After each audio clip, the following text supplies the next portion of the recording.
कक्षा 12 हिंदी साहित्य बोर्ड द्वारा जारी मॉडल प्रश्न पत्र के आधार पर संभावित प्रश्न सेकंड प्रश्न रिक्त स्थान का पूछा जाता है।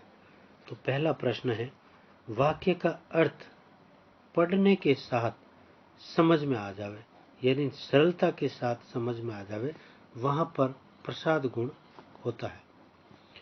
दूसरा प्रश्न है, काव्य में दोष रस का आस्वादन करने में बाधक होते हैं, यानी कि काव्य की रसानुभूति आनंद की अनुभूति में बाधक तत्वों को काव्य दोष कहा जाता है।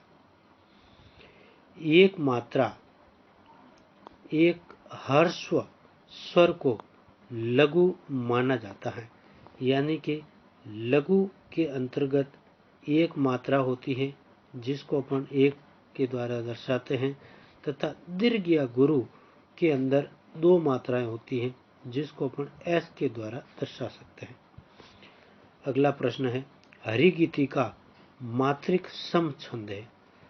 यहाँ पर गीतिका के अंतर्गत 14 + 12 पर यति होती है तथा कुल 26 मात्राएं होती हैं, तथा हरिगीतिका के अंतर 16 तथा 12 पर यति होती है तथा कुल 28 मात्राएं होती हैं। एक ही वर्ण की आवृत्ति जब बार बार होती है तो वहां पर अनुप्रास अलंकार होता है।